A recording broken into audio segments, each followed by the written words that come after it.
to the oh, who was the kid? Not Brad Pitt, but the younger fella. Oh God, the name escapes me. You know who I'm talking about. Jonah Hill. Jonah Hill. Was that Jonah it? Hill. Yeah. Yeah. I can't remember if I liked that movie or not. Yeah, I got to tell you, it's a great story. The book is fantastic, and there's people in the book that used to work for me that are Really? mentioned by name because of what they did. Yeah, yeah. That's So, hilarious. What great. was the big premise behind that? The big premise behind it is that there were so many baseball players that were undervalued, and a lot of companies were overpaying for a lot of talent. The Oakland A's had a very minimal salary budget to work with. And so they needed to find players that were up and coming or players that provided some value that was going unnoticed. And one of the greatest things about baseball, and a lot of people don't think about this, is that the important thing is to not make an out. Is to not make an out. And that's why the walk and the ability to get on base is so important, because innings keep going. There's opportunities to make runs. But if you got guys that aren't getting on base, then the inning's going to end rather quickly, and you're not going to get scores on the board. And so we were able to identify that kind of talent. I'm sure there's so much of your experience working there that is applied to your success today and to where you're at today. We should definitely touch on that. But talk on that, yeah. I think and first off, thank you for doing this. I've been really excited to do this interview with you, and we've been connected on LinkedIn a little while now. And as a way to get started, just for everybody, give a little bit of background and brag about yourself a little bit. What led you to where you're at in your career today? Sure. Well, my background has been largely marketing. I've had opportunities to run global marketing teams, and I've done a lot. Unlike most marketing people, I've actually had an opportunity to carry a bag. I ran some sales organizations, both in the Far East when I was based in Hong Kong, as well as back here in the States. And I've had a chance to run some businesses. And what's interesting about my career transition is that so much of what I've done in the past has been about writing and creating value proposition and helping to market other products. But I started up this organization called the NorthShore Executive Networking Group. I pulled together 5 other people like myself who were in career transitions at the time, ultimately looking for our next job opportunity. And what started with 6 people today is over 7,000 members. It's all been organic growth. It's people coming to meetings, and I formalized the group as I was in my search. I landed rather quickly, but kept the group going. And we would meet every 2 weeks. I moved all the meetings to the evenings. I bring in guest speakers. I did a lot of speaking, and I really formalized things by bringing on webinars and workshops, and did a lot of one-on-one coaching with people. And lo and behold, I've had over 1,700 people just in the Chicago area land their next job. And as you can imagine today, given the COVID-19 situation, a lot of folks, unfortunately, are unemployed. But even during this situation, I have more than 10 people every week landing new jobs, because we're implementing a lot of the marketing approach of the job search that most people just don't know about. And it does leverage a lot of digital marketing and social media in the process. Well, I think you've done what a lot of people in marketing are trying to do today. Years ago, you're ahead of the ball in building a community that led to a business. Like, it was community first, and there's a platform, and there's value, and there's resources there. And on the back end of that, there's a business model. A lot of people are still like touting that as some sort of new strategy, but it was something that you were a genius at building. How did you go about doing that? What were some of the successful approaches that allow you to organically build a platform that large, that has built a business, I'm glad you asked that, because one of the great fortunes that I have is that I did in fact build a community first before I really commercialized this business into something substantial. Quite honestly, communities only get built, in my mind, if you bring tremendous value. The product or service that you're delivering has got to, connect with your audience. And in my case, it was job seekers. And particularly, I was going after a lot of job seekers that had at least 10 years of work experience, because I have been in their shoes. And that was probably one of my advantages. Okay. I am a product of the service that I deliver.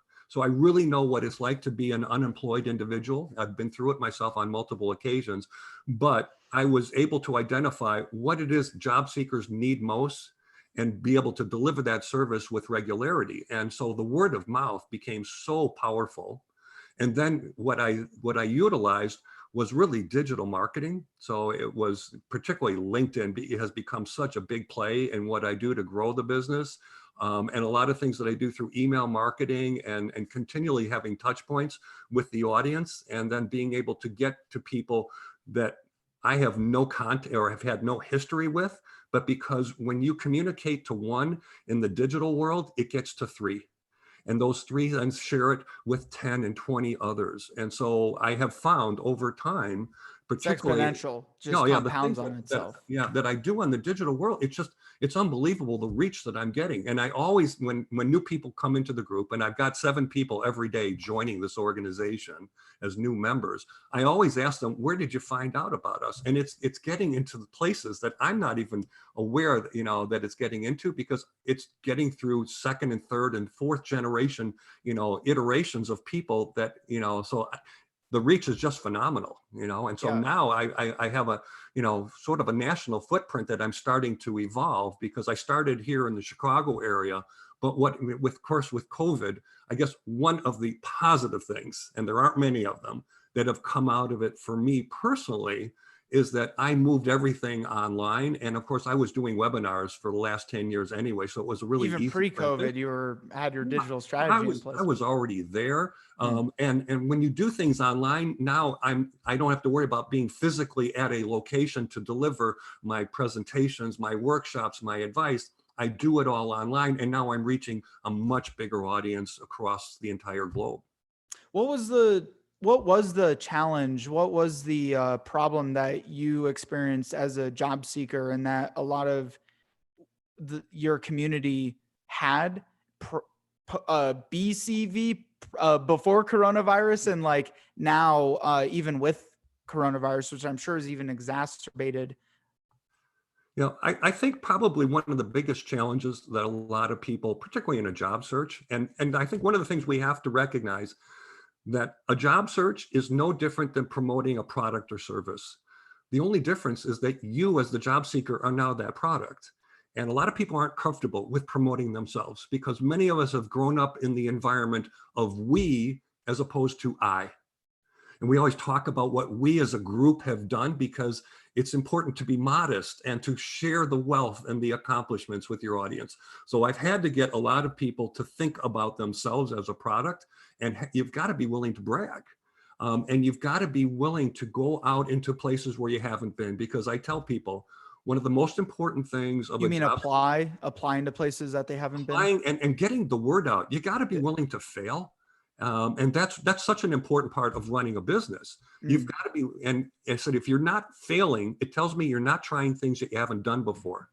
And if you are willing to try things that are unique and different than what you've traditionally done, you're going to find those things that do work, and then you're going to gravitate toward those. But if you don't experiment, you're constantly repeating the same thing over and over and again. We know the definition of insanity, right? You're expecting a different 100%. outcome, but you're doing the same thing, and it's just not going to change. Well, and I think that applies so much to the traditional way people go about trying to get a career. And I tell my peers this all the time. They've spent 4, 5, 6, 8 years in college. They come out and there's nothing for them. And they're treating the job market like, oh, this place only has, they're promoting that they have job openings, instead of treating it kind of like prospecting and kind of like marketing. And I think people don't realize, like, companies will hire even though they're not promoting that they're hiring. If you have a skill set that can add value to that business, they're gonna entertain the idea of hiring you. And I've heard this from hiring managers, CEOs, successful business owners, time and time and time again. People still don't get it. Yeah. What you've just touched on is what many of us refer to as the hidden job market. Because I Yeah, tell people interesting. at least 40% of the jobs out there today are not advertised. They're not sitting online. And unfortunately, 90% of all the job seekers spend 90% of their time going after online ads. And when you do that, You've decided that, you know what, I'm okay with 200 to 1 odds, because that's roughly how many people are responding to every single position, even at the director, VP, and C-level roles. And so you've got to be willing to break out from that. And that's why reaching out to companies that don't have advertised jobs is one of the most important aspects of any job search, because oftentimes it's planting the seed. It's getting the word out to these folks, whether it's through email or through social media, to let them know about the value you bring. What you're saying is it's marketing. It absolutely is marketing. Yeah. And it's those things that really get you noticed, because we're trying to create awareness, interest, and engagement, right? That's what good marketing is going to do. And we've just, we've kind of changed the paradigm. You now are it, and you've got to do the things in the digital world in particular to get out to that larger audience. But it all starts with creating, in this case, a strong target company list, because we know every company that builds a new product or service, it's not we build it and they will buy it, right? The field of dreams is not the way to success. What is the way is that you've got to define and identify who's your audience. Who are the companies, in this case, that you want to work for, because you bring that industry expertise and experience? And then how do you message to them? Because 95% of the marketing effort in the job search is about messaging. Sensing a running baseball theme going on here. Oh, it's unbelievable. So talk about that a little more, the hidden job market. I've never heard anyone talk about that, or I didn't even know that was really even kind of a term. So that's interesting. And I think, again, opening people's eyes to that is really important. So how do people take advantage and pursue and market themselves, and speak even more specifically? Like you're a huge advocate of LinkedIn. You teach your community how to leverage LinkedIn. What are some of the specifics that you're coaching them on to attack that hidden job market? Yeah, particularly for folks that have a lot of experience, and I'll just say 10 or more years. People don't want to hire you and then educate you on the industry. No, we want you to hit the ground running. We'll teach you and train you on our products and our services, but when it comes to the industry, you better come with that experience, particularly for folks in sales and marketing and product development, because they are interfacing with customers. Now, you got to get the word out by identifying first your target audience. And you start at the industry level. Who are all the companies that fit under each one of those industries? And maybe you have 3, 4, 5. And then who are all the key people in every one of those companies? And before you know it, you've developed a database of 1, 2, 3, 500 people that you can now create an email marketing campaign toward. But that's not the only route, because LinkedIn is fantastic. Pause on something real quick. Sure. Pause on that email marketing campaign. What does that mean for me as a job seeker doing an email marketing campaign and advertising that I'm, looking for a position? Yep. So let's just take the example where it's not an advertised job. We're going after the hidden job market, and these are non-advertised positions. But when you send an email out to folks, it's just, I realize you may not have a position right now, but I just wanted to make my background visible. I want to make you aware of what I can bring. As a quick summary, blah, blah, blah. This is the kind of things that I've done in my past. And by way of example, here are a few things that are key accomplishments that I've done. I welcome an opportunity to talk to you about this for an opportunity either on a full-time or project basis. And it's very simple. It's got to be very quick and edgy and to the point. You've got the proof points behind it, because you're going to be talking about your accomplishments, and it can open up doors, because oftentimes companies may be in the thinking stage. And now this gets them going, hey, you know what, let's move forward with this, because this guy or this woman has got an interesting background. You might plant a seed that gets them thinking, you know what, he or she brings some skills that we don't have, but we need. And that email is what might elicit that curiosity. And then lastly, with regard to, engagement in the LinkedIn platform, for example, it's incredible, because you can join up to 100 groups. I always belong to at least 95, and some of them are industry specific. It might be healthcare, it might be analytics, it might be data, it might be marketing, but then there's functional groups that could be finance, HR, sales, operations, and geographic groups that are specific to Chicago, New York, LA. Any major city is going to have a ton of localized LinkedIn groups. Now, why join them? Because you can promote you as the product. You can make yourself visible. You can create a blog of thought leadership articles that you are now putting out into 20, 30, 50 groups on a regular basis to, create visibility for you as the product. And then you get people coming back to you. I'll tell you, real interesting story is that when I did my first video, it was on my what the hell approach to job search. Okay. And the whole idea behind it is, what the hell do you have to lose by doing things that other people aren't? And it's a proactive marketing approach to your job search. I've actually trademarked this. And so as a result, I then did a video of this. It was about 2 minutes long. I did it in the comfort of my home. It didn't take a whole lot of time and effort, but I was very clear in my message. And then I posted it onto about 50 different LinkedIn groups. And within 7 days, I had over 10,000 views, Oh on just these LinkedIn groups, yeah. let alone whatever YouTube was doing for me. But I was very targeted in where I posted it, because it was a lot of job search related, a lot of, marketing and geographic specific things that, got a lot of interest, and people were coming back to me, go, hey, you're the what the hell guy. And it created an identifier for me, and people started to understand what it was all about very quickly. Well, I just decided what I'm going to name this podcast, the podcast title, when I get it published, because this is interesting. And I think this is even more valuable than kind of what we were initially talking about in sales and marketing strategy, is that hidden job market.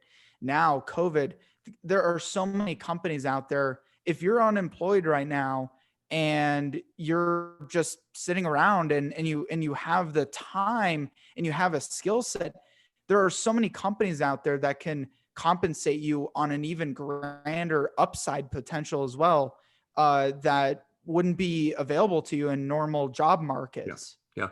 And what a lot of people don't realize with the coronavirus, obviously there have been millions in big numbers of people that have been let go from their company. But there are a lot of companies that are using this as an opportunity to get rid of low performers and bring in the talent through the back door, to replace them with people that can deliver, better services to, their customers and to the people inside the company.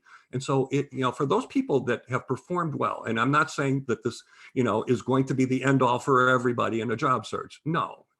But no question, if you are being very aggressive and outwardly doing an outward bound type of marketing approach to your job search, you're going to get attention. And we've got to get the attention, because if you're sitting in a stack of 200 resumes, and even though you might be by far the best candidate, you may never get any airtime, because you might be the 101st resume that came in. And by the way, they closed the gate at 100. And so much of the job search and products, and just in general, is visibility and memorability.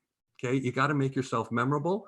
And of course, for job seekers, particularly in interviews, you've got to make yourself likable. Okay, we buy products and services because we like them. We get an emotional attachment to them. There's something that we connect with when people are advertising products on TV. And it's not necessarily because it's the best product, but it had something that resonated with you as a viewer. And the same thing is true in a job search, particularly in an interview. There's things that you can do to control the outcome of that interview by connecting with that individual who's interviewing you at a personal level. And LinkedIn is one of the great ways to do this, because you can get all kinds of homework on that person's background before you even walk in the door. I know about artificial intelligence applications that sit on LinkedIn that a lot of people unfortunately don't know about yet, but I can tell somebody about the personality of the person they're going to interview with before they've even walked in the door and met the person, simply because this artificial intelligence software is analyzing their profile. It's amazing. And you still have Instagram and Twitter and Facebook and all these channels that you can take advantage of to connect. So even if you are doing the traditional route, I think it's great that you touched on that. There are still standout things that you can do connecting with the hiring manager and people in and around them prior to being interviewed, post being interviewed. I love the idea of doing video messages as follow-ups on LinkedIn and thank yous and stuff like that. People aren't treating it enough like a sale, which is why they're just getting shuffled into the pile, it seems like. Yeah. The great thing about, and again, I'm obviously a huge user of LinkedIn. I've got over 14,000 connections. I got into it early on and became very well versed in how to leverage it. But you can get tremendous reach and tremendous repetitiveness with your messaging, because a lot of, we all are watching TV and we're not paying attention. We might not notice that commercial the first time around, the second time, or the third time. But by having the messaging out there continually, you're going to hit the audience, and people from that audience. Lots of noise in the path. So in the time we have, touch on that as well. How have you personally leveraged LinkedIn? You mentioned groups. What are some other ways that you found have been effective in building relationships and turning those relationships to business? Yeah. So one of the things, and I haven't mentioned this, that I also provide, because we have meetings, we have webinars, workshops. I do a lot of one-on-one coaching, but I also do talent recruitment. Okay, people can advertise on my website, in my weekly newsletters, in my LinkedIn group, and have visibility to the 7,000 plus members that are all job seekers. And quite honestly, 1,700 of them have landed jobs, and they're sitting in some pretty important positions. And so one of the things that I do is I do outbound marketing, particularly through email, but also on LinkedIn, onto various groups where there's a lot of recruiters, a lot of talent acquisition people, a lot of folks in the C-suite who may be looking to fill various positions that, quite honestly, they may be challenged by. They can't find those people quick enough. And time is money. And we know how much it costs, tremendous amount of money when a company is taking 2, 3, 4 months to hire. And that's not unusual at all. Even during COVID, a lot of companies are having difficulty finding that right person. So they can, I'm using LinkedIn as a way to promote at no cost to me, a way to get the word out through groups to all these companies that potentially are looking to hire people and just can't do it on their own. And by the way, I can do it at a fraction of the cost it would cost to hire a talent recruitment firm, an executive search firm, who's going to be looking for 25 or 33% of the first year's salary of that person they hire. So I can be extremely competitive, but I can also be very targeted in the way I get to people, which is great. That's what we want to do. Yeah, absolutely. Well, beautiful. So on that note, anything else you think is really important, top of mind for you right now that you'd like to share? Well, I just, would like to let people know how they can reach the NorthShore Executive Networking Group. Our website is nsenginc.com, nsenginc.com. And if anybody who's listening is in a job search or knows somebody who's in a job search, they should feel, very comfortable reaching out to me. My email address is martygilbert1@gmail.com. They can visit our website. They can go join us on LinkedIn. There's a lot of great banter going on there. Job leads are coming out all the time. And don't be shy. I think that's probably one of my greatest pieces of advice, is that anybody in a job search, don't spend your time being lonely behind your computer all day long. That's not what it's about. You got to be very outwardly acting and outwardly communicating. Absolutely. Well, Marty, I can't thank you enough for sharing and mentoring us through that today. And those of you listening, make sure you go give him a follow, check out the website, groups, connect with Marty on LinkedIn. And on that note too, wherever you're listening, don't forget to subscribe, leave a 5-star review for us, and we'll see you over